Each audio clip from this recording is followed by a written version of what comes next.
eyes are on the Arctic. Many states are engaged. Most of them are also democratic. There is a lot to be content about. But foreign policy is like Arctic weather. It can be beautiful. It can be dangerous. At least unpredictable. When we head to the mountains, we must be prepared for all weather conditions. The mountain codes are drafted to ensure a safe and memorable trip. These mountain codes are also relevant for Arctic development.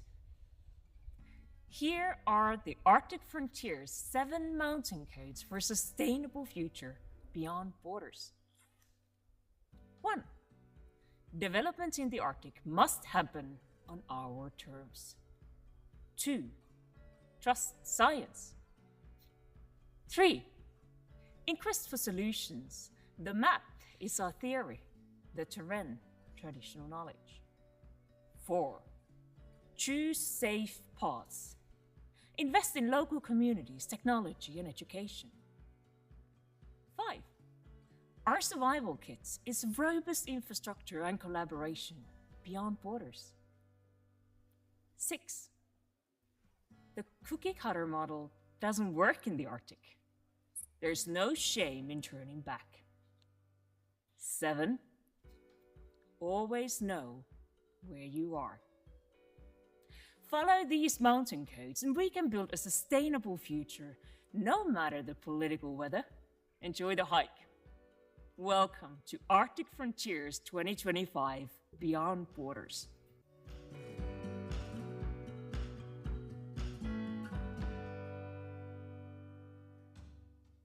Velkommen.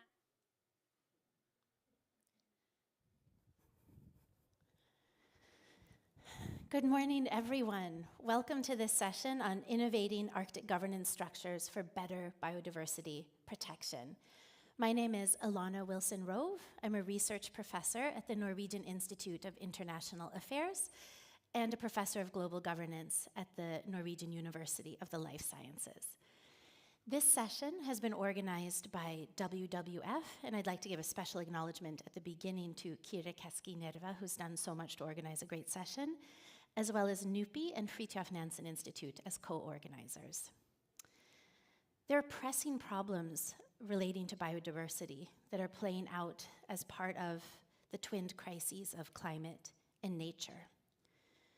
They're acute in the Arctic, and the Arctic is also a place where we gather states, peoples, and actors who have shown a significant capacity to act on both local, regional, national, and global levels.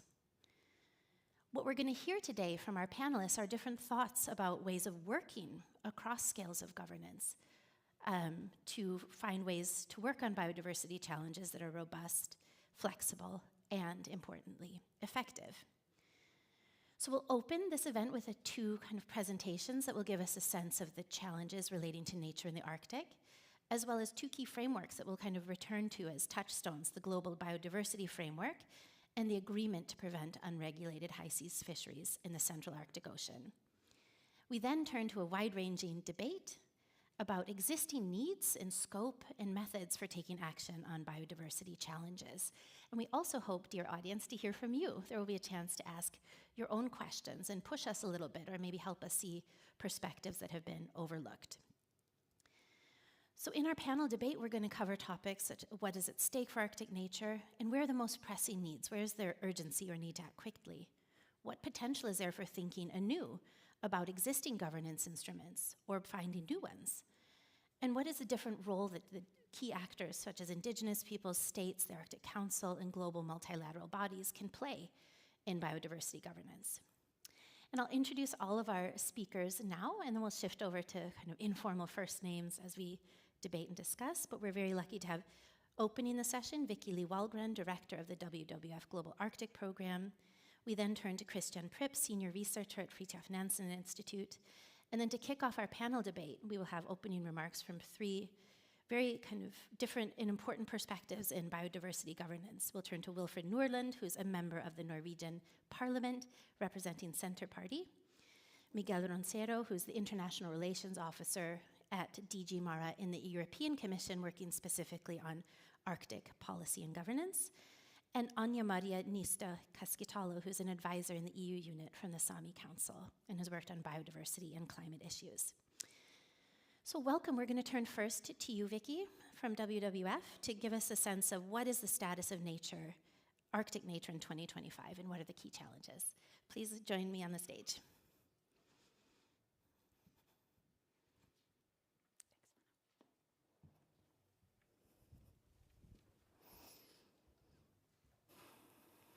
Good morning, everybody. Thank you very much for coming up this early to come and listen to our session. Appreciate it very much. So Alana asked me to come and set the stage a little bit, talk a little bit about what is the status of nature in the Arctic right now? How does it look? Well, let me start by zooming out even more and looking at the status of nature globally. Over the course of my lifetime, and I'm still in denial, I don't think of myself as being very old yet, but in my lifetime, we can already see that the populations of wild species, mammals, fish, reptiles, birds, around the world, population sizes have decreased by 70%. 70% globally. In the Arctic, I think everybody in this room is acutely aware of and has heard multiple times about what is happening in the Arctic. The World Meteorological Organization just shared its report recently about how last year, yet again, broke the record of the hottest temperatures globally on record. And in fact, the past 10 years are the top 10 in the records. The Arctic is warming 3 to 4 times faster than the global average. And we're talking about a part of the world that is so specifically adapted to the conditions of the Arctic, and this Arctic that is melting and changing so quickly. So those stresses, those pressures on that nature is insane. Everybody talks about the ice, of course, and the ice extent and how much that is melting, but it's not only about the amount of the ice, it's also the quality of the ice. How thick is it? How long is it there for? How bumpy is it? All of these qualities and the biodiversity has evolved specifically to live off of and is dependent on those. And that's all changing. We can talk about the water quality, the salinity, how that is changing, and how that is impacting on ecosystems, on the species. So the natural world is under incredible pressures due to this I keep on using the word insane, but it is, changes that we're seeing climatically and how that is affecting the natural world. But then we add to that, of course, us people and how we are living and the impacts that we have in the Arctic. And we have industrial activities that are increasing. We see shipping that is increasing, the numbers of ships that are traveling, the distances that they are traveling. We see offshore developments. The list is long over this. So for the natural world, of course, you have this double of both climate, nature. You see how intimately they are connected and how this, what Alana was talking about, this dual crisis that we talk about globally, how intimately they are woven together and how much the Arctic is being impacted by both of these. And once again, coming from a nature conservation and looking at it really from an ecosystem perspective, we are looking again at an ecosystem that is so beautifully adapted to a condition or to conditions that are rapidly changing on them. So that's the status of the Arctic as I see it from the natural world. What are some of the key challenges that we see? And I'm going to talk about specifically on governance and governance structures and for biodiversity and how does that look like. Many people I hear talk about how in the Arctic, I hear people saying that there might be a vacuum of governance structures or frameworks. I would actually say it's quite the opposite. I'd say there's actually quite a few, both governance structures and frameworks, many of them overlapping with each other. I would say a big challenge that we have in the Arctic is rather that governance is so fragmented, it's so fractured. Alana mentioned this as well. We have multiple layers, of course, whether it's the sub-regional within a country, to national, to regional, to international. So, you know, at those levels, there's so many, and many of them, again, overlaying with each other.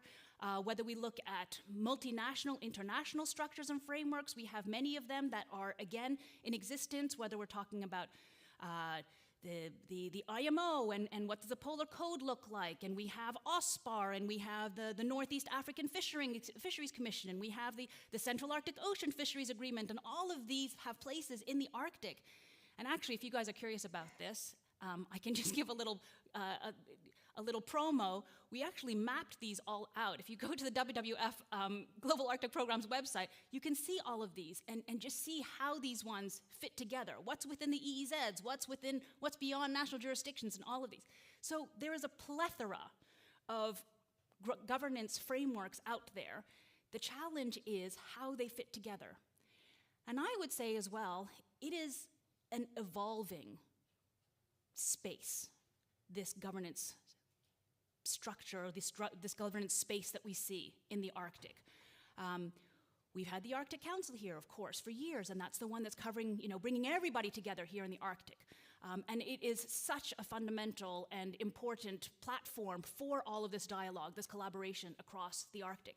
But if we start looking at some of these international legal frameworks, right, and how these ones have come in. Of course, we have, you know, we're talking about the duality of climate and biodiversity. So, of course, we have the Paris Agreement, right? That's global. We have the Global Biodiversity Framework that's come in. That's also global, that's come in. Then after that, we have the Central Arctic Oceans Fisheries Agreement. That one's come in after that, and hopefully, knock on any wood around me, coming up soon, we'll have the High Seas Treaty that will also be coming in. So it's a changing space, right? And some of them are international. Not all countries sign all of these, though, so that's also a little bit of a difference. Again, the Central Arctic Oceans Fisheries Agreement and how that's bringing together Arctic and non-Arctic actors, and how does that work? And so you have this changing space. And the question is, how does this fragmented space, as it's evolving, how does that work together? And how does it work for biodiversity and climate, and ensuring that we have that resilient web of life that we need to support the Arctic ecosystems, to support the peoples and their livelihoods that are living here in the Arctic? How does that look? I would like to bring up, you know, some of the words that have been agreed upon within the Global Biodiversity Framework on what kind of governance is needed. And this is, again, globally, but I think that they ring absolutely true here in the Arctic. It needs to be inclusive. It needs to be anticipatory. Things are changing so quickly. We need to be able to see how things are going to be happening. It needs to be adaptive because of this, right? And again, we're seeing how these different pieces are coming in. And it needs to be looking at that and seeing how that is adaptive. So how are all of these parts able to work with each other? Some of the older ones, are they still as well suited for the Arctic as it's looking today? And with these other frameworks and structures coming in, how are these fitting together? How are these enabling that cooperation, collaboration that is needed between levels, between spheres and areas? How is that all working? The Arctic Council, I would say, has a specific opportunity and responsibility here to be able to bring many of these things, many of these actors together as well. Species do not know what our borders look like. Many of them are crossing between these borders, and we need to have, whether it's cross-border or whether it's multilateral cooperation, in order to be able to plan how are we going to, what is the best kind of management protection that is needed for these species. That's absolutely required. And CAF is already doing a lot of work and helping with that. The Arctic Council can help out with developing tools, guidelines, principles to help the Arctic member states to be able to implement things. So how does it look like in terms of that implementation and where we're at? Global Biodiversity Framework. Not all of the Arctic states have signed on to that, but if we look at the ones that have and where we are right now, Last I checked, I think we have one Arctic state that has updated their national biodiversity strategy action plans, Canada. Norway, I believe, has updated their national targets. Other ones are soon to come, and we're hoping that they will be coming very soon. So, we're still not seeing that action as clearly as we might want to. I believe in the latest progress report in the Arctic Actions for Biodiversity, they also commented on that, about how there are many tools, a lot of knowledge that we are seeing, but not seeing as much action being taken place at that national level. Countries have signed on to these. They have made international legal commitments towards these ambitions that we have signed under towards the Global Biodiversity Framework. And we're not seeing that. They have a responsibility towards their peoples to secure and ensure their livelihoods throughout their countries, including those northern parts. We're not seeing these actions as clearly as I, at least, would want to be able to see those ones happening quite yet. But there's great opportunities for this. And I think that there are great opportunities to be able to, despite and maybe because of the geopolitical situation that we are in, to roll up those sleeves and see what is it that we can be doing together towards creating that resilience for the ecosystem and for the people who are living in the Arctic. So I'll just leave it at that in terms of, where I'm seeing the state of Arctic nature right now and my view of how the governance sphere looks like in our beautiful Arctic. Thank you very much. Thanks, Vicky. Thank you so much, Vicky, for that great introduction. I think it really raises, of course, the pointing out the implementation gap that exists so many places, and we do worry about the geopolitical climate for international cooperation, but the ability to implement often lies within national boundaries itself. So really great start for us. I welcome up to the stage Christian Pripp, who's worked on these issues both as a practitioner and an analyst, and we look forward to hearing what you have to say. Christian? Thank you very much, Elena. And thank you to the organizers for inviting me. It's really nice to be here. Yes, my presentation will be on mainly on the global biodiversity framework and what its relevance is to the Arctic.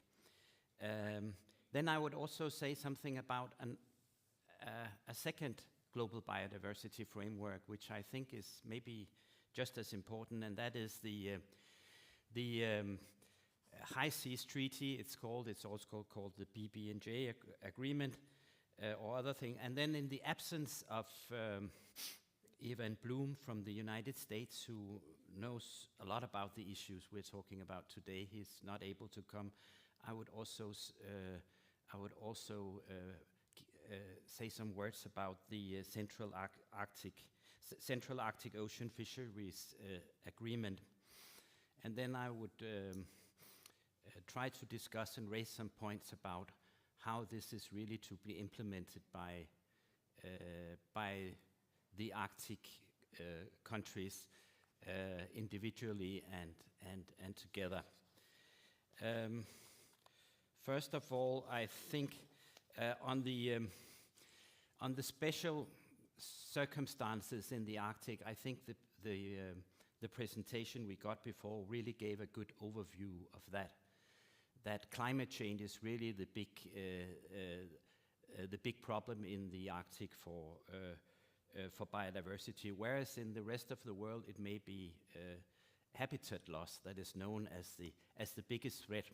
However, it's not only a threat in itself, climate change, it exacerbates the other threats. So you could say that also climate change leads to habitat loss in the Arctic, and its pollution and other things comes with the global warming. Then it used to be overexploitation of the living resources that somehow was seen as a threat, and it is still something that is affecting also biodiversity. But these other threats that is not really doesn't have its origin in the Arctic has become bigger problems, which doesn't make the problem easier to solve, you could say. That it's something that happens outside of the Arctic. And as it was said, these challenges are very interrelated, and they require actions beyond borders in the Arctic and elsewhere in the world. So the Kunming-Montreal Global Biodiversity Framework, just some words about that. It was adopted because there were the former Global Biodiversity Framework with targets were not implemented. So we needed a new mechanism to start afresh, you could say. And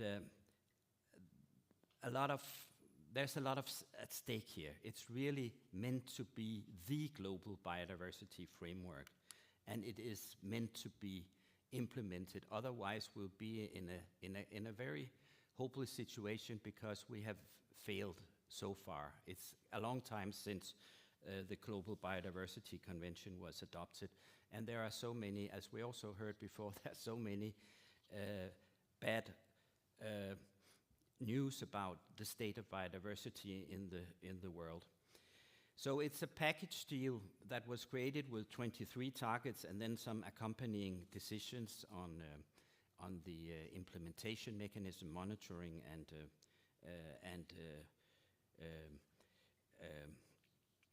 other things, reporting. And what is special about that? That was also said that it claims to be promoting transformative change. And what is meant by that is that countries are now supposed, well, they always were, but now it's stressed that they are to take not only a sectoral approach, but a whole of government approach with not only addressing the direct causes, but going to the machine room of society and address the indirect underlying causes. What is in the Ministry of Finance and in the Ministries of Industry, Fisheries, and so needs to be taken into account the way that they are being, things are being done there. And then that goes to, then there are also some targets that are on the direct causes because they are better suited to be quantitative. There you could have really, very direct targets with figures on. What is very special about the GBF is also that it somehow really emphasizes the rights and the roles of indigenous people. It has a stronger implementation mechanisms than were in the previous frameworks, you could say, which is good. National biodiversity strategies and action plans are to be adopted in 2024. And there are, unfortunately, not many have been adopted, as we also heard now. And then there is meant to be a substantial and progressive increase of resources for implementing this. Whether it will be achieved is another story. It was not easy to adopt this GBF. There was serious disagreement right up to the end, and I think the fact that there was an unprecedented political attention and participation in the negotiations here were the key factor for that it was actually adopted. It's not like in the Climate Change Convention where you have prime ministers coming. Here it was a success that ministries of environment were brought to the COP to negotiate. Well, then there is the sad story is that this political momentum seemed to be already lost because at COP16 here in the end of 2024, there was no agreement on the very important issue on how to proceed with the financing of the GBF. There is a resume COP because there was not enough time to adopt it, so there may be a chance anyway. But anyway, the whole sentiment there seems to be, there were not the ministers present there as there were at COP15, and there is a fear that the momentum has been lost actually. But let's be positive and look at how these targets are actually quite good. Many of them, they are not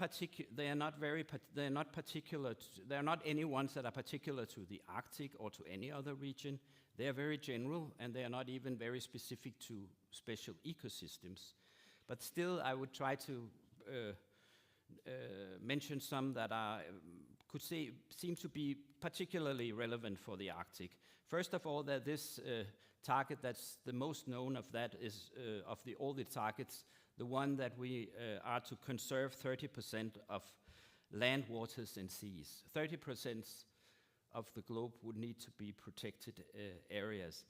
I think it's the most known. It's also probably the one where there could be a difference could be made in the Arctic, because so much groundwork, so much scientific groundwork has been done to lay the foundation for finding the right areas to protect in the Arctic, terrestrial and marine.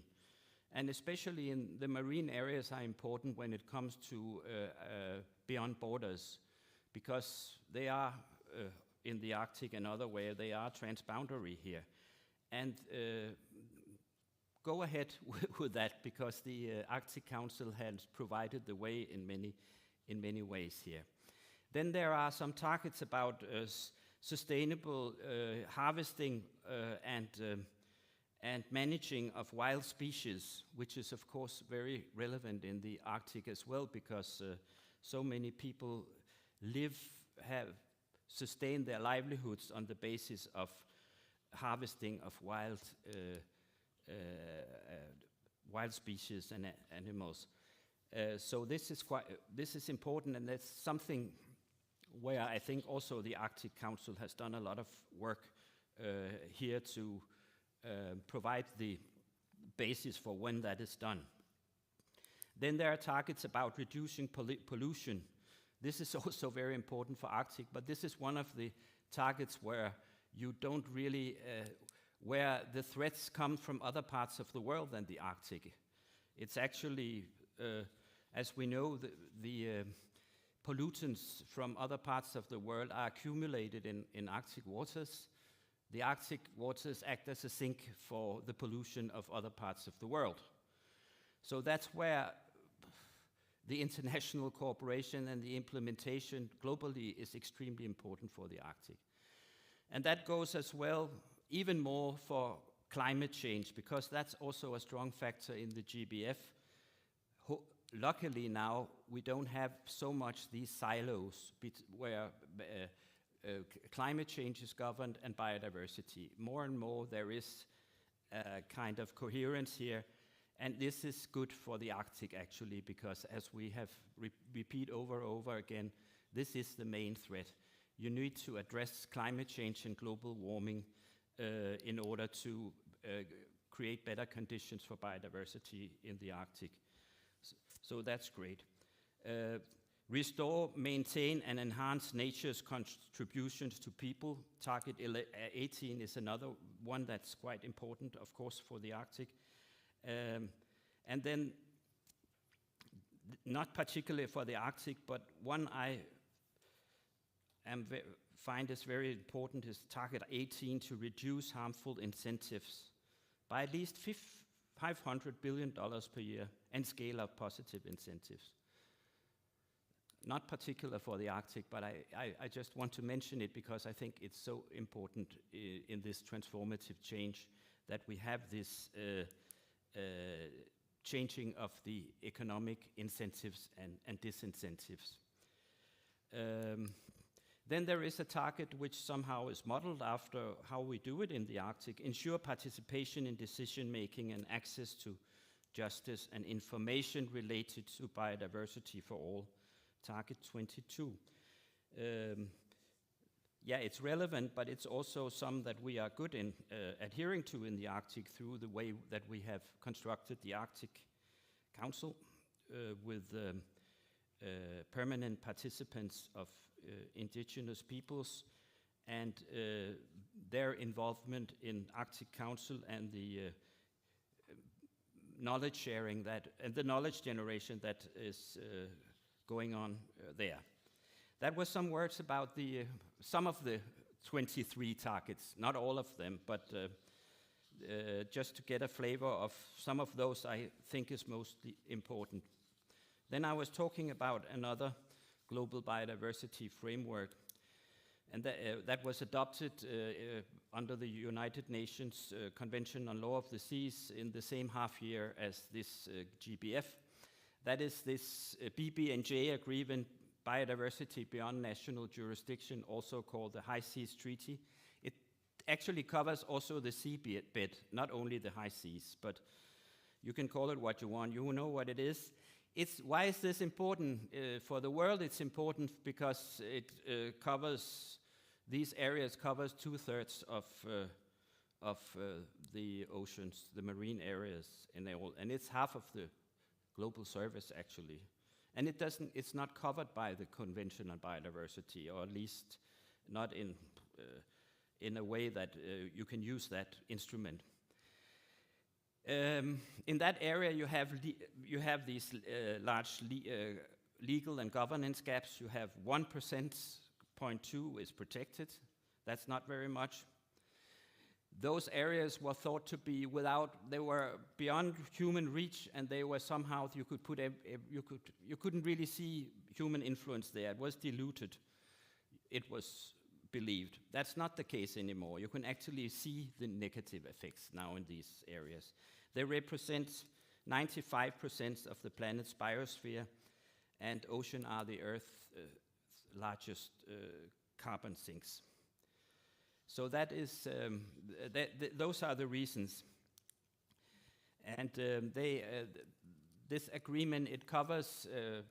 It has 4 main topics that it covers, which are area-based management and protected areas. And then its environmental impact assessment. It now has an obligation for those that make potentially harmful effects to carry out EIAs in outside national jurisdiction. Then it's about the sharing of benefits of marine genetic resources, somehow mirroring the provisions in the CBD. I could talk a lot about that. I will not do that. Then it's about capacity building and the transfer of marine technology. And you could say this agreement, it represents an integrated, not fragmented, ecosystem-oriented framework, which somehow reflect the modern ecological concepts. Oceans connectivity. I only have 2 minutes left. 3 minutes. Okay, I will try to speed up then. Okay. And then the importance for the Arctic of this is mostly the central Arctic Ocean. I would not say we know that this is very special in terms of biodiversity, but also extremely fragile. And it fits well to the Arctic Council's adoption of an ecosystem approach as the overall management framework. The Central Arctic Ocean has been described as a biological significant marine area. And then we come back to the fact that the governance framework is extremely fragmented with limited regulation of harmful activities. Actually, then there is one exception here, because on one of the harmful activities there is actually a framework, and that is the Central Arctic Ocean Fisheries Agreement, which actually is quite unique because it takes a precautionary approach. There isn't any fisheries today, but this agreement prohibits fisheries as a precautionary approach and imposes a 16-year ban on commercial fisheries. And it covers the 5 coastal states and 5 other states, which are Iceland, China, Japan, South Korea, and EU. Some of the big fisheries states that would be interested in that, but now have accepted to have this fisheries moratorium here. And this is very special also, this agreement, because it recognizes the interest of indigenous peoples and take their local knowledge into account. So that was very few words about what was supposed to be a whole presentation. I hope it's okay. How can we implement all this in the Arctic? We have this. I think the GPF provides a very, very strong international framework to increase the efforts. It's really an incentive to speed up efforts in the Arctic, and we need this cooperation to do that among Arctic states. This BBNJ agreement is also a strong incentive. It actually is an incentive for the Arctic states, and especially the coastal states around it, to take the claim. They claim to have stewardship here. They should really take that stewardship seriously now and make a comprehensive protection of this ocean. The Arctic Council, as I said, has paved the way in so many ways, and this has laid so much important scientific groundwork responding to global commitments and changing conditions in the Arctic. But the problem with the Arctic Council is that it doesn't have mechanism for translating the knowledge into joint action. This is lacking. It hasn't got the mandate to govern transboundary ecosystem and enter into legally binding decision. So my conclusion, it's not a new conclusion, but I think it's even more accurate now that a renewed and stronger Arctic governance framework is needed to implement these commitments, the GBF and the BBNJ agreement and others.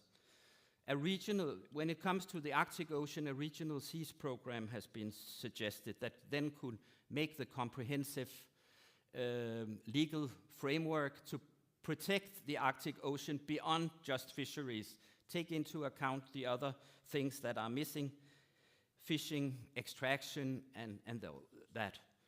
That is, it could be within or without the Arctic Council, you could say.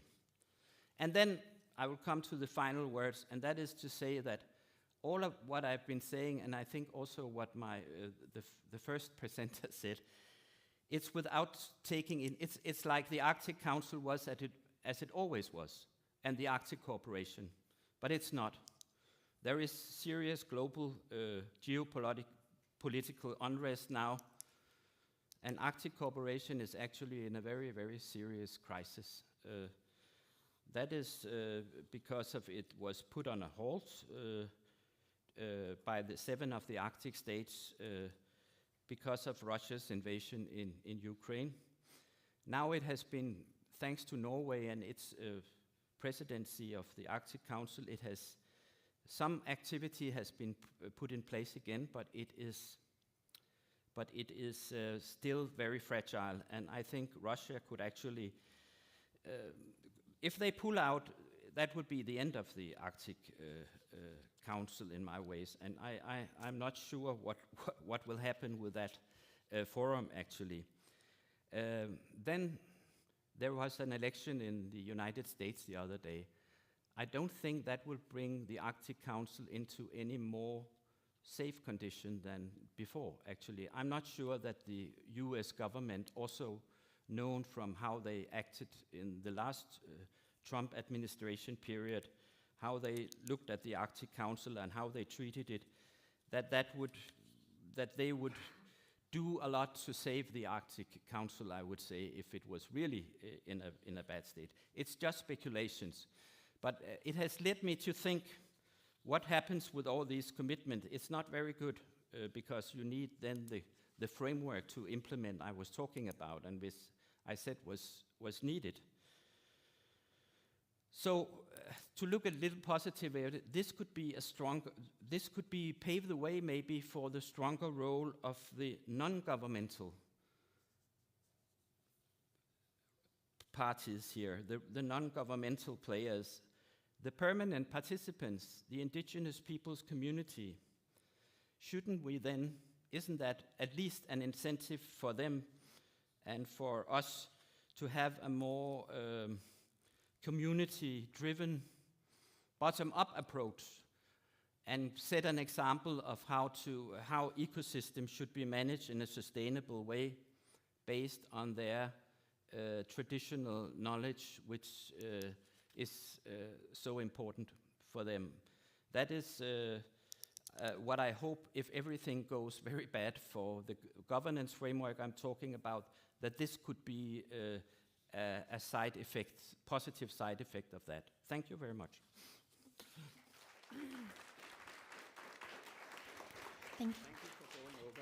Yeah, thank you so much, Christian, and thank you for stepping up to also cover the Central Arctic Oceans Fisheries Agreement. That was a really interesting lead-in with our two presentations that I think give us a good sense of the challenges faced by Arctic nature, the importance of biodiversity and supporting livelihoods, and also I'm still struck by the implementation gap between intentions and plans and knowledge and action. It's my pleasure to invite up to the stage our kind of the group that's going to kick us off in the panel. That would be you, Wilfred Nordland, and also Miguel Roncero from the EU, and Anya Maria Nista Casquetalo from the Sami Council. And I think we're first up, so we can pick our seats. I'll sit here on the edge. Yeah, you can sit there in the middle, in the hot seat. Very great. Welcome, everyone. I think we'll start off with you, Wilfred Nordland, a Norwegian parliamentarian. And kind of, we've heard in the previous discussion a lot of emphasis on what are states doing, what is political action is needed. How does it look to you from Norway with its identity as a maritime and fisheries nation? What kind of actions is Norway taking to follow up the global biodiversity framework? And also, what kinds of opportunities and challenges do you think we should be paying more attention to when it comes to these levels from local communities through the national level and so on? First of all, good morning, everyone, and thanks for having me. My perspective will be from the Arctic. We are in Arctic City now. If you flew 30 minutes south, you will be in my hometown, and my relatives comes from a place where we had human activities for 9,000 years, and not by the Sami, even though I am a relative from the Sami population. What we're missing in the debate, and even though I concur with some of the perspectives here, and we have the climate change and all the background, what we're missing often in this kind of forums are the perspective from the local people.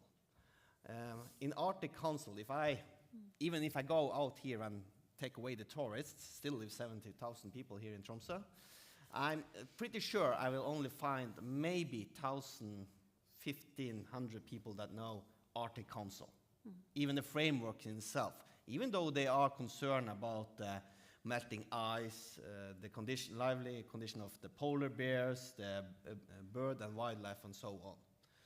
On top of that, the local, both municipalities and regional level of politicians, both in Norway, but Sweden, Finland, Canada, and Greenland also want to develop the possibility for sustainable economy and growth for the people.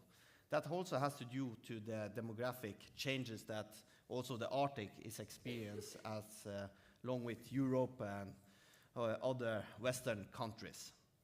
That perspective means that when we are talking about is there a possibility for the bottom-up approach here, from local municipalities, is there to take action into making frameworks work to take more care of the biodiversity, the species, and so on. The interest of the local municipalities, mostly because of the knowledge, is lacking. If you ask most of the local politician in a municipality council or so on, they will say they often even with the national, you was asking what Norway was doing, even with our national goals, legislation, and so on, they will sit there and see the national legislation says that we can't build a new fire station, but we need it. And they was like, why have you put in place legislation that prevent us from making a necessary development or our local security in regards to fire, for example? Or it's a road, or it's a new fishing factory, or it's a wide range. And that because people doesn't see necessarily all the changes, right? They see one year from another, and you can talk with my parents or my grandparents, and they say, oh, this was one of the worst winters this year. It wasn't that cold, it was less snow, or so on. But they always will remember, as normal is for human beings, it was a year back then was worse, or warmer, or something, even though the statistics and the research in itself tells us as decision makers that are going in the same room that this is not the case. And how do you actually pair those perspectives from the locals? If it's an Inuit community, or in upper Norway, or it's Finland, or Murmansk, or Russia for that matter, how do you pair those perspectives on sustainable economic growth, better living society, with the needs of not necessarily protecting, because that's very difficult when the temperature, the climate change is the main driver for the diversity change, but how do the human activity in the Arctic not worsen it? And that legal framework is not in place, even though if we put every different regional and international convention together.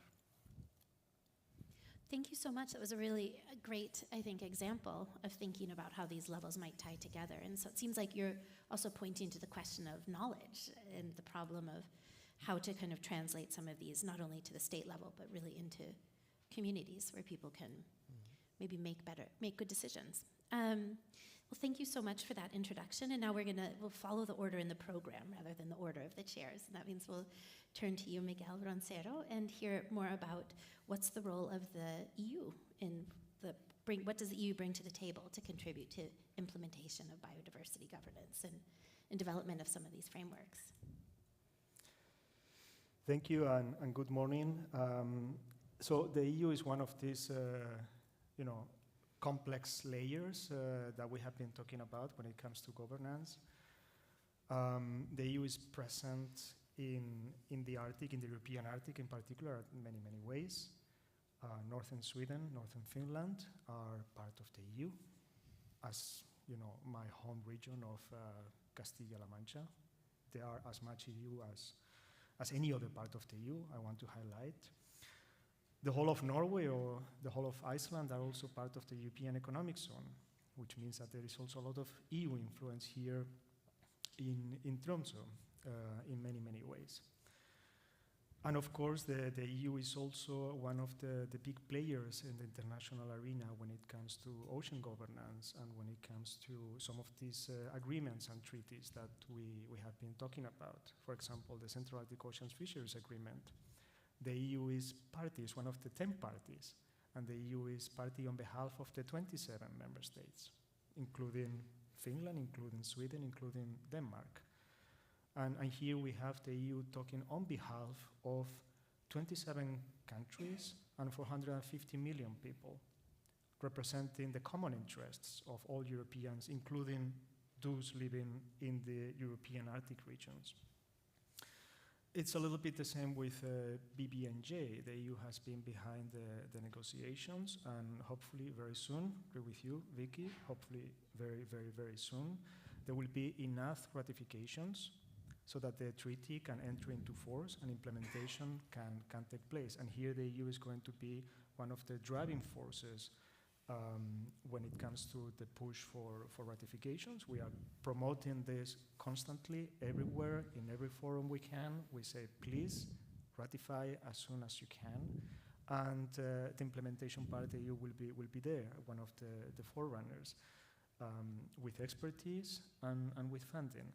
And here I think that the key element, just to wrap it up a little bit, what the EU brings at these different levels is normative capacity, is a strong economic capacity, and it's also the awareness of that the local regional levels that you mentioned are very, very important. In this sense, the EU, originally because of the subsidiarity principle, working with states, became also really aware of regions. We have a committee of the regions as one of the EU institutions. And particularly in the Arctic, we saw that the local perspectives were, as you said, lacking often. So we launched 1 year ago here in Arctic Frontiers the Arctic Urban Regional Cooperation Network as a way to empower a network of municipalities in the Arctic to exchange on topics that are relevant to them, peer learning, but also to help them in a way be more capable of voicing up and horizontally their concerns. We do similar work with Indigenous peoples, particularly with the Sami Council. Same fashion, in a way providing support so that the Sami Council can, be more able, more capable of speaking on their own behalf. So here I think we are an enabler and we are a player. In some instances, we are representing the 27 member states for 150 million people, like in the Central Arctic Oceans Fisheries Agreement. Sometimes we just provide the means, and there is always the background of the EU with the different norms, regulations, the single market, that in the European Arctic, I want to highlight, not only within the EU member states, but also within Norway and Sweden is very, very important. Thank you so much. That was a really interesting comment, and I think also great to hear about the urban network and the exchanges of information there. It's now my pleasure that we can turn to Anja Maria Nista-Keskitalo from the Sami Council, which has really been one of the organizations over time that's worked intensively across Arctic issues and global issues. So we look forward to hearing your perspectives on the Global Biodiversity Framework. Thank you. Edith, good morning. Thank you for having me on this panel. I work for the Sami Council, which is a non-governmental Indigenous peoples organization, for those who don't know us. And we have member organizations in Finland, Norway, Sweden, and Russia. We are a permanent participant of the Arctic Council, and we work towards the UN system, among other things with the Biodiversity Convention. We work through the International Indigenous Forum on Biodiversity, IIFB. And the Global Biodiversity Framework is widely regarded as a significant milestone for Indigenous peoples, as it recognizes Indigenous peoples' role in safeguarding biodiversity. It has quite strong language on the protection of the rights of Indigenous peoples, emphasizing the protection of rights, knowledge, territories. And the framework shows that an awareness that implementation of the GBF on the national level can conflict with Indigenous peoples' rights, meaning that it acknowledges there is a risk of implementations that violate Indigenous peoples' rights in the name of conservation.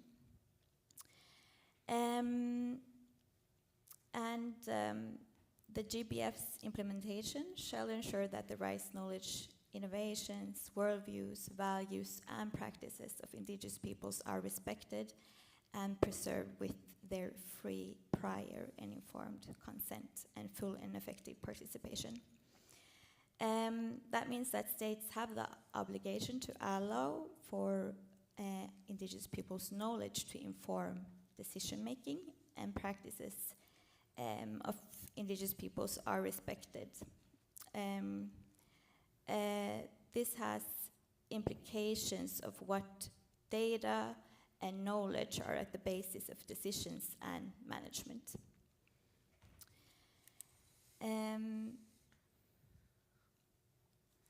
Arbetieto. Traditional Sami knowledge or Indigenous knowledge is what governs our society. knowledge creates society, and when our arbeidsgjerdo is not valued, our people is weakened. Therefore, it is very crucial that the GBF acknowledges this, and for traditional knowledge or indigenous knowledge to be integrated in decision-making and management, the holders of that knowledge need to be involved in such processes, that it must be at the table.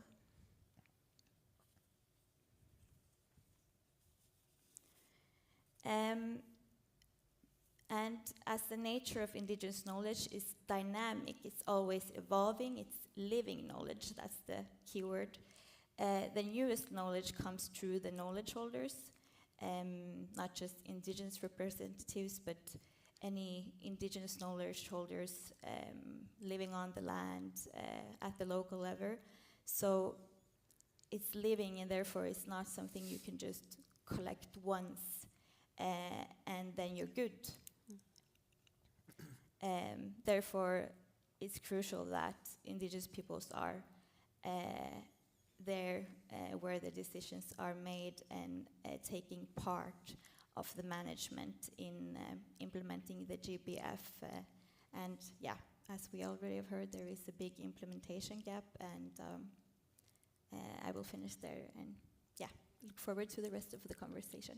Thank you so much. That was a really insightful and clear discussion about traditional knowledge and about how it's a dynamic thing, and inclusion is therefore very important in reaching any kind of implementation. I'd like to invite Christian and Vicky back up, and we'll change to our full panel discussion.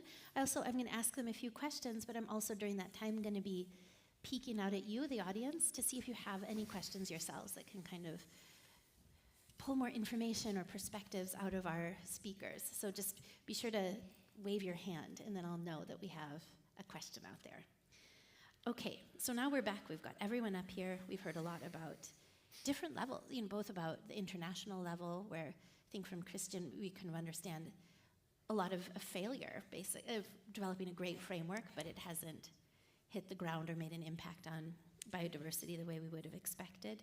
And also from Vicky about the crisis of nature, and now from our speakers about the different resources and challenges at different levels of government.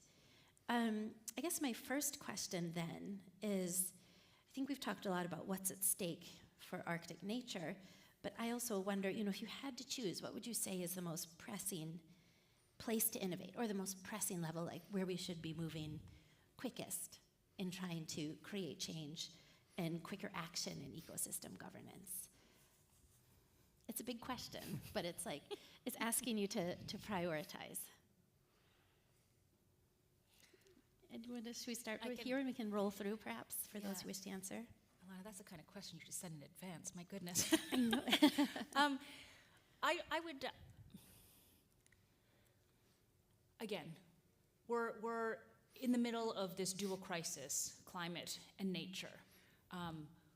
One of the most effective things that I see that we could be doing is actually putting into place a network of protected and managed areas across the Arctic Ocean in order to be able to strengthen the resilience of the Arctic ecosystem, in order to be able to strengthen the possibilities for indigenous peoples and others to be able to continue to use these resources forever if they're done properly.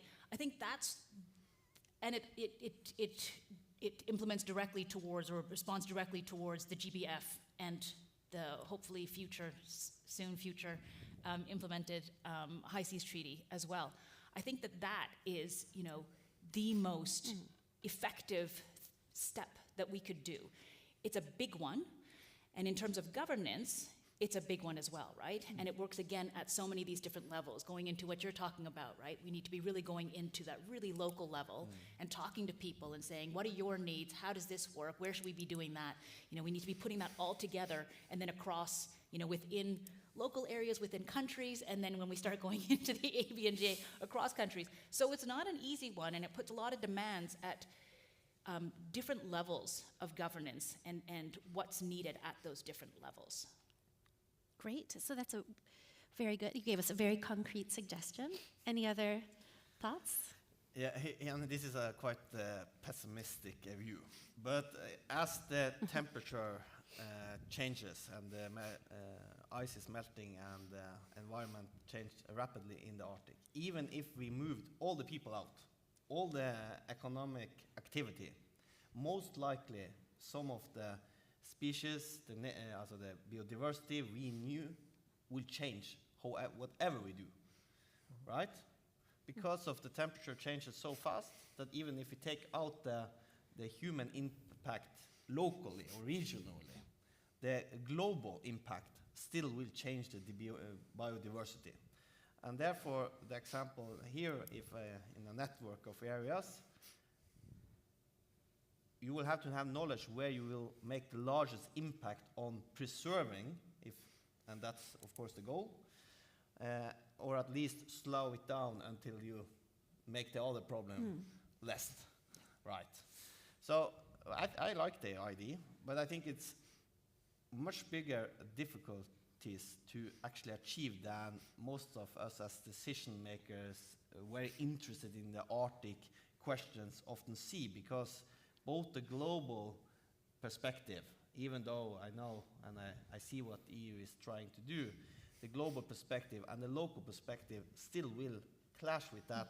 How do you make a framework that take into consideration the need of actually preserve most of the, as much as we can manage, of the biodiversity in the Arctic, both from a moral perspective, but also because the knowledge that exists and the possibilities that actually the species represent, the fauna in itself, flowers, you know, and especially if you're talking about the sea, which where we know quite little when it all comes together. Right. So also about these current and future possibilities for ways that of was living. The pessimistic view.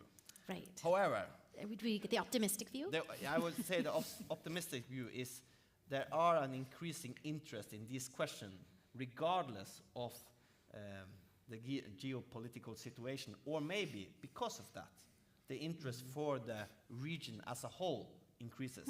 And that is a possibility I think we should look more into. Absolutely. Kind of ways of working together that ways of working in together, the situation.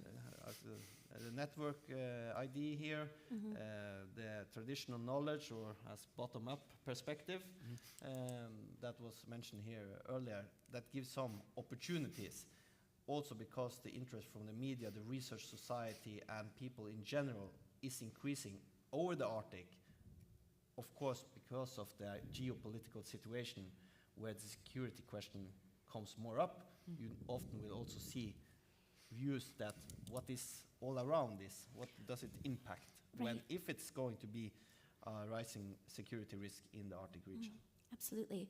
It's really interesting. It's also interesting to think about, in light of the physical changes that the Arctic Ocean and the Arctic itself are undergoing, it's likely to also increase global concern and interest for the region. Again, and then we want Arctic actors well situated to lead on those issues. It's interesting.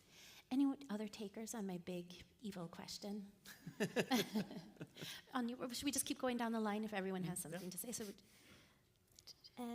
yeah, I want to bring up the importance of strengthening institutions. So Vicky talked about this fragmented governance structures. It's a jungle to navigate.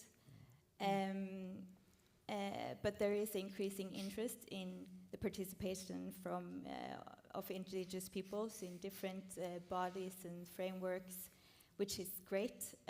But the challenge is the lack of capacity to actually take part in that work.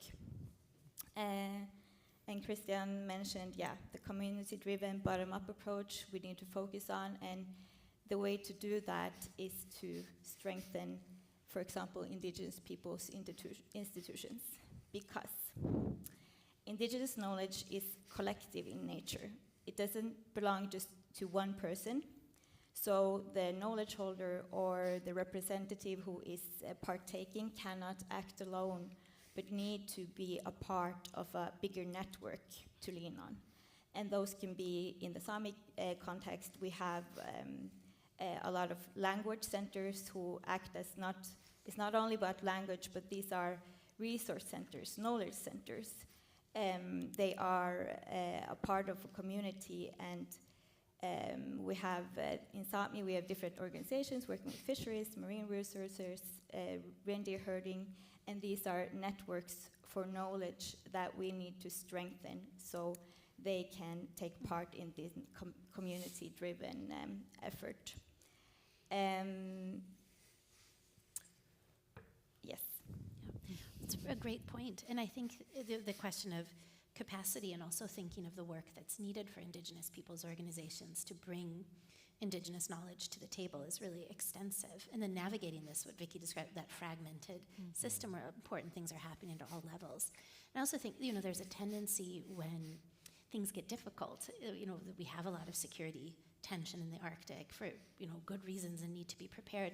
But there's also perhaps man might downgrade a focus on capacity for diplomacy, for participating in global governance, because it can be, I also took from your presentation, Chris, it can be a pretty frustrating game. It's a lot of work, a lot of knowledge, but then sometimes you don't see the change on the ground that you might expect.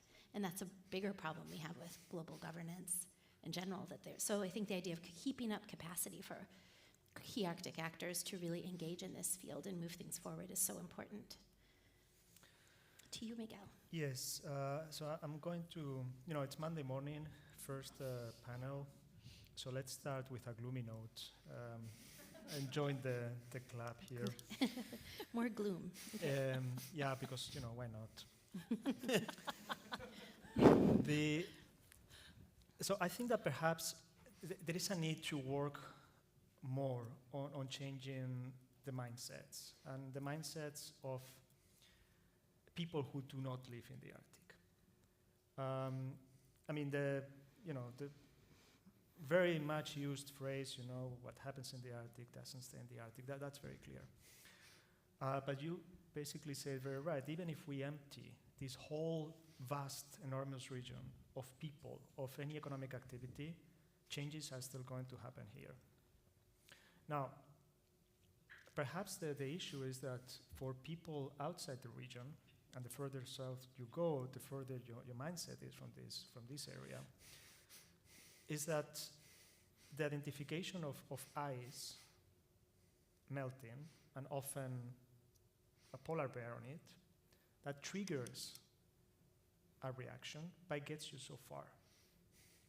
The consequence of that ice melting, of that polar bear not being able to hunt and the species being at risk of disappearing, locally is huge. Globally is really, really huge.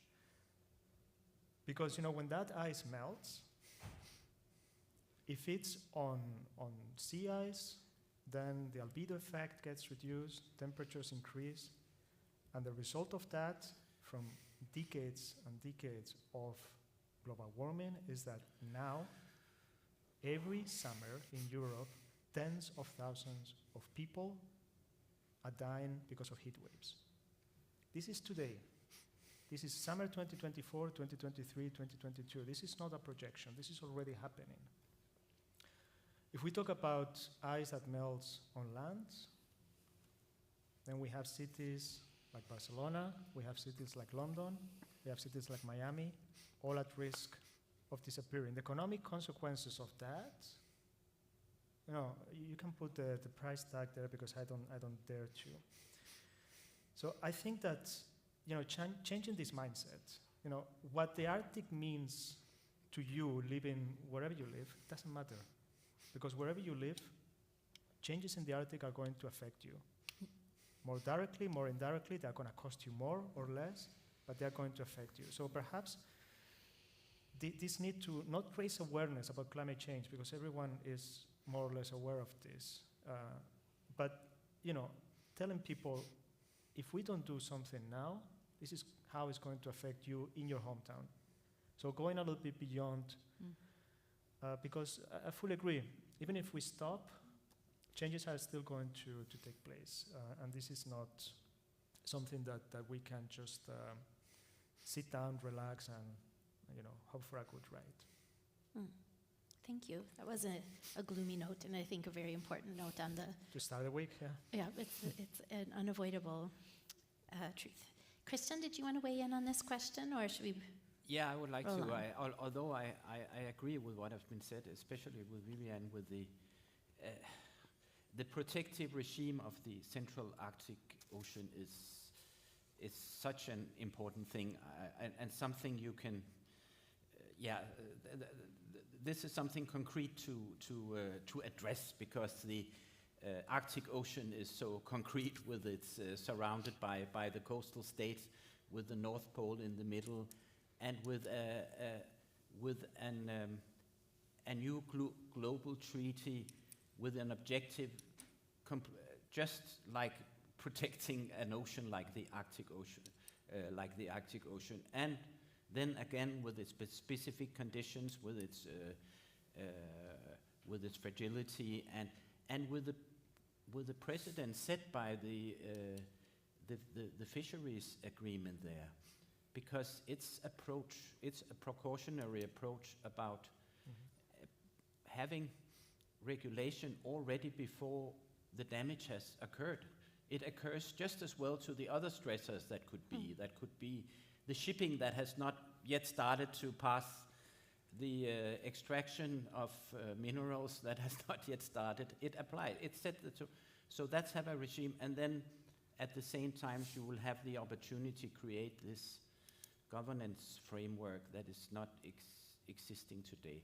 So that's a kind of a top-down approach where you could also include the indigenous knowledge, as it already is in the fisheries agreement. And then I can't help thinking, it's sorry, a repetition, I cannot help thinking about the emergency situation where we will not have these forums that we all talk, have a starting point that they exist, but I maybe I'm very pessimistic, but I think things look bad with the geopolitical situation and with the Arctic 8 that has now become Arctic 7, and I don't know if it will be Arctic 6 with this start of the U.S. presidency. So there is a need to maybe think again, and then I'm back to my point and the one that has been raised. Let's have the bottom-up approach then in the Arctic, when the governments are not able to cooperate. The indigenous peoples should cooperate and set an example and promote their way of living as a sustainable path for the Arctic. Thank you. And I think, also what we've talked about, if that on this question there are other levels in which these actors and states do meet at the global level, but then the question is, does the Arctic perspective get kind of washed out there, or does it? Arctic states typically haven't worked much together in international politics outside the Arctic region to any great degree. But do you, kind of turning to this question of instruments and structures, so we do have lots of concerns. We have concerns about, do the global frameworks get put into kind of practical politics in ways that make a difference? How stable is our level of regional cooperation, which has been, technically the Arctic Council more of like a gathering information and assessment, but really also historically having been used to generate pretty important agreements amongst the Arctic states, even outside the auspices of the Arctic Council, like the Central Arctic Ocean Fisheries Agreement. Is there that kind of like ways of using, kind of doing a new navigation of some of these existing structures that would work better? Or should we be kind of working in different ways completely? Fred, please. The governmental system and the decision-making system, when you are making a new instrument for navigating or so, you tend to forget, because you want to make it speedier or you tend to forget all the work that's already been put into the existing instrument. And then we was talking about the adaptation of the systems, right? And if they are not adaptive enough, of course you will have to look into that. But making a lot of new instruments to navigate, to legislate, to make bilateral agreements doesn't necessarily help the background situation, which is the geopolitical situation and the climate and biodiversity, which we are, in fact, the really talking point today. So how do you make a new instrument that is better than the ones in place today to protect the biodiversity, make sure you have sustainable economic growth within the framework of the nature ability to sustain it? I think that's a more question for the researchers, but as a politician, I would say, I know when we make new instrument, it doesn't necessarily be a better one than we already had in place. We didn't spend enough time to actually try to make it work. Very interesting that it's kind of when implementation becomes the hardest part, that there's a desire to show progress by. Yeah, you want to show progress, like make Yeah. a new project, a new instrument, a new deal. But what about building on existing deals? The discussion that has been, because when you was making the treaty on the Central Polar Sea, you most likely in those groups already discussed other activities outside the fishery part. So there is a beginning, there is a starting point, right? So I think we should explore more before you're throwing a whole new instrument to try to navigate the Arctic. Absolutely. And also given that, so, one of the big things we've talked about, several of the speakers have mentioned, is just this gap in implementation, which really is, of course, if one state implements a global agreement fully and another state doesn't, it might not have the same effect, but it would have some effect. So I think that there's, of course, a worry for the regional level, but there's also significant capacity to act at the national level. What were you, Vicky? I was just going to echo what you were saying and agree with that. A lot of the frameworks that we have today, whether it's the GBF or whether it's the High Seas Treaty or things, they're good frameworks. They're if we can implement those goals, we're on a very good path. It's not the problem, the instrument itself. The Arctic Council, the long existing one, it's a good structure, right? Bringing together the states, bringing together the permanent participants, all these things. They're good structures, they're good frameworks. I don't think that that's necessarily the problem in itself. I completely agree with you. It's more how we're working with them, right? How does the implementation, it's that part within those, that's the real challenge. Yeah, absolutely. If I can add one point there, that, as I mentioned in the beginning, how many do you actually know about the Arctic Council in itself? So if you're starting with new instruments, you actually have to use a lot of time to make the new instrument known. What about spending some time to make the ones we already has in place known for both population or local or regional decision makers or bureaucrats for that matter? Right. And that's the sort of thing that would foster maybe an interest and commitment at the level where decisions get realized and things get built or not built. I have Miguel and then Anja, and then back to you, Christian, unless you had just a short comment to the last. We'll go that way. We'll continue down the line. I also have not done a great job about looking out at you, the audience. Any questions out there? We won't take them right away, but it'd be helpful to know if you have something. I'll check back with you in a minute. Think about it. Okay, going through. No, just to add a little bit, because it's in what you both said, and Vicky, particularly what you said, there is a tendency to sometimes think about, okay, so this is not working, what can we do that is new, that is going to work? And this is not necessarily the best way, because there are many tools at our disposal right now that if we were to implement them at their fullest, we will be in a very, very, very good place. I will add just here, for example, SDG 14, it is the least implemented one from all the SDGs. If we were far more advanced there, the ocean will be in a better place.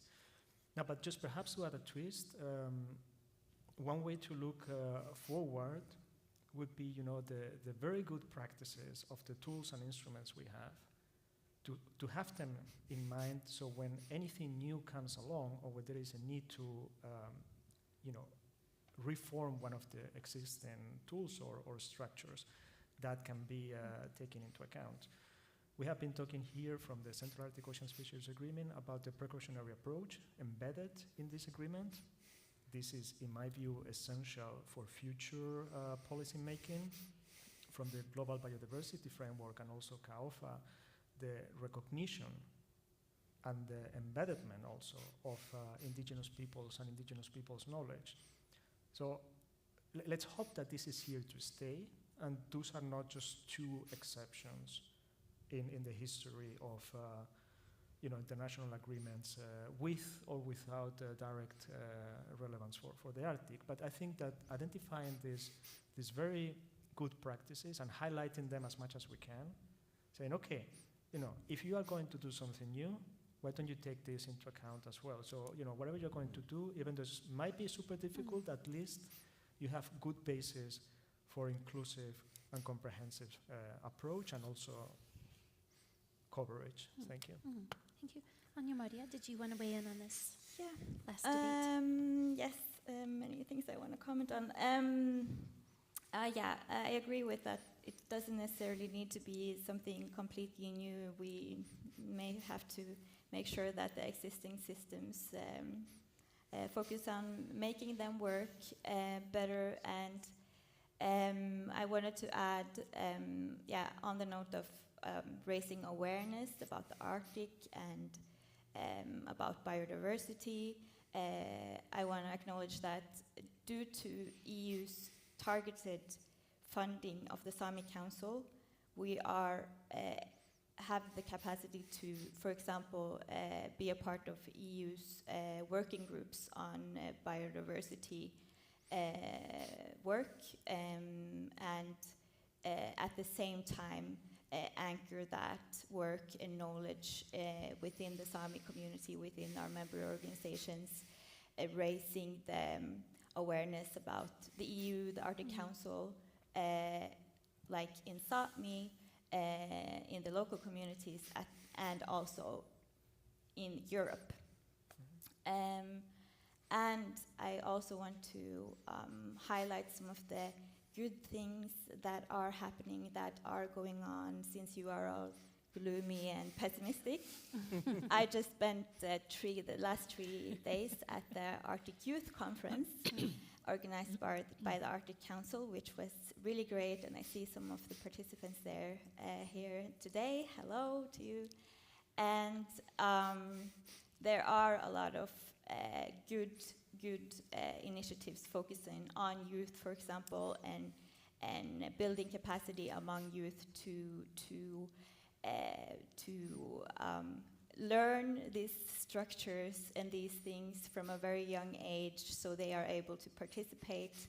And I want to highlight, for example, the project Youth Together for Arctic Futures, funded by the EU, which the Sami Council, WWF, is partners together with other Arctic and European partners, where we are bringing Arctic youth and European youth together to make connections and create policy recommendations on biodiversity and climate. I also want to encourage you who have the possibility to support youth initiatives to also take use of those youth networks that are already in place.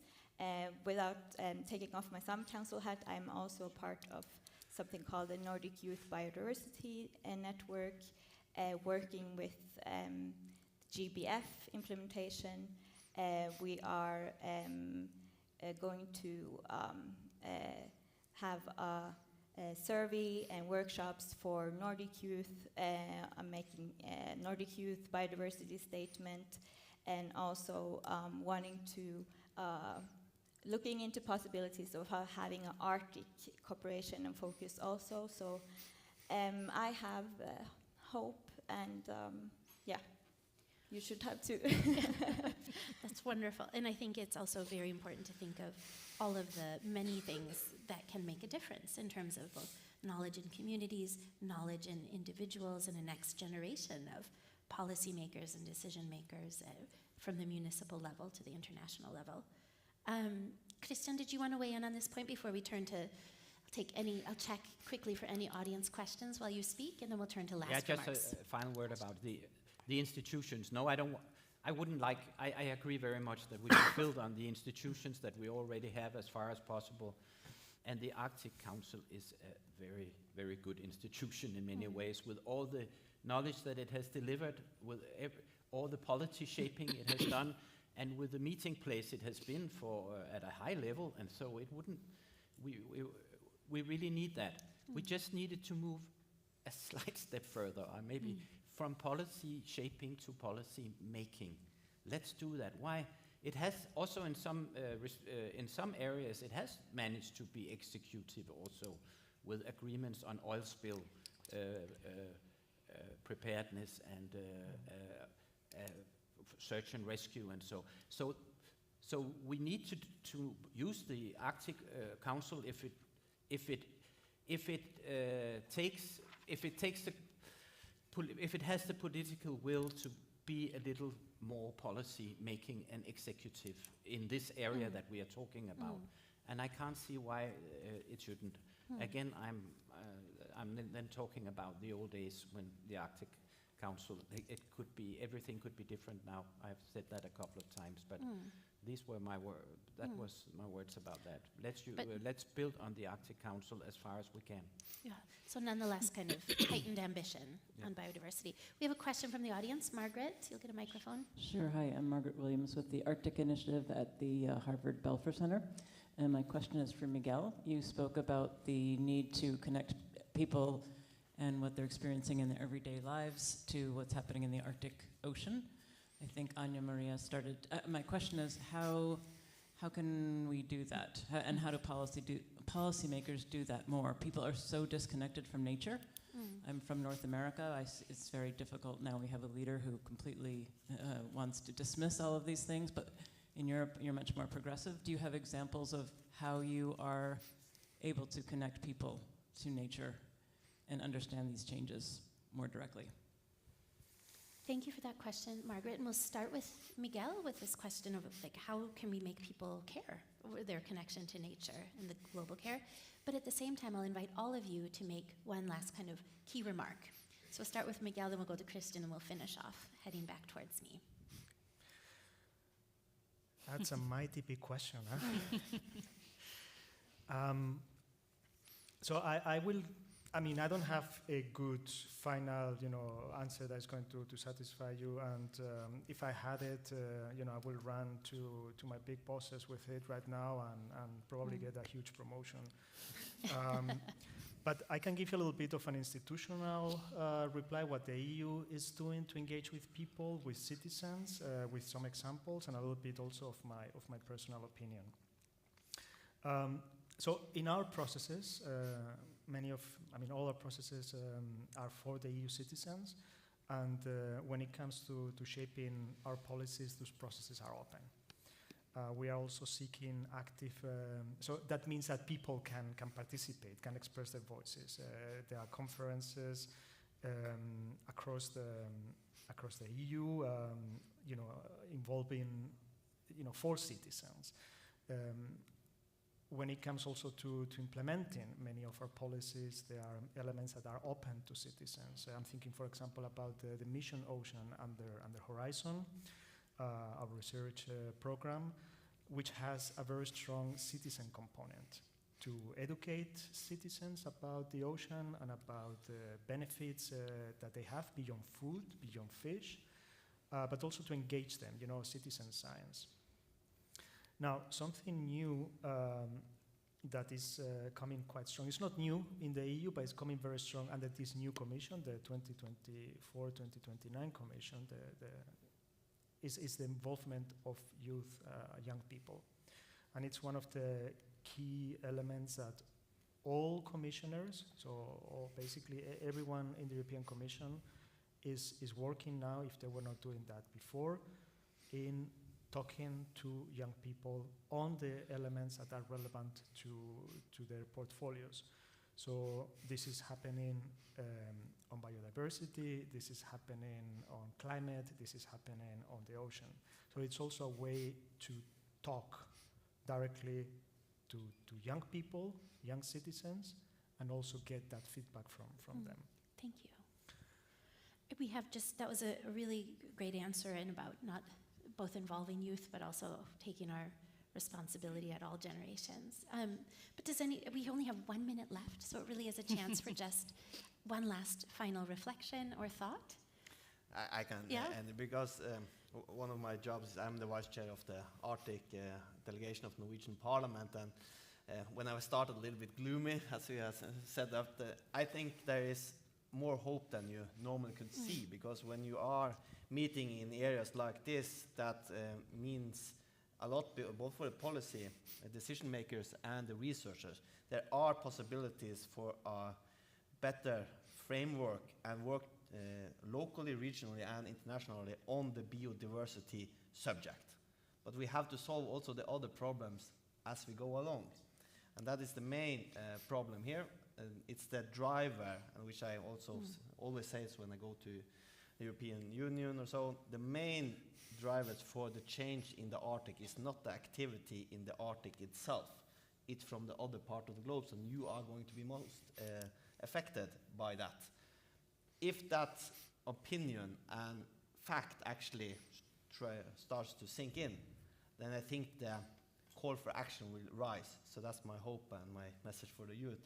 Try to educate people both around you locally, but also the ones you meet internationally on conferences like this. And the urgency of addressing climate change. Wonderful. Does anyone else wish to say a last word? There have been so many great comments already. Vicky? Yep, I can also try to bring in some words of hope here as well. Excuse me. I think there's a lot of opportunities to really bring things together. We know what it is that we need to do, right? It's about how we go about bringing this together. And in a sense, you know, yes, there are challenges right now for the Arctic Council and within geopolitically within the Arctic. If we can actually manage to bring these things together and collaborate around nature conservation, around biodiversity and climate, securing for the Arctic peoples, something that is so important for all of these states, right, and outside as well.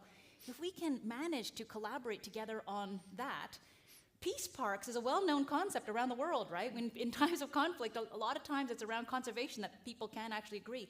If we could actually manage to come together on that, what a way to show, you know, the strength of this region, the strength and value of, you know, whether it's the Arctic Council or whoever it is. I think there's great opportunities for us here as well. Thank you. Well, thank you so much to the panel. Thank you to our audience for joining us for this discussion, kicking off Arctic Frontiers. We look forward to continuing the conversation. Feel free to come up and say hello, and we look forward to chatting about biodiversity and this important topic throughout the conference. Thank you so much. Thank you.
Thinking about this all the time. I just feel like people are completely disconnected from nature, and it's just and so if you had, but I think the EU is ahead of it.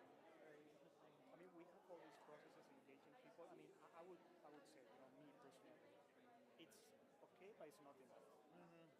You know, but it's a step forward. It's a way, you know, we are open. We involve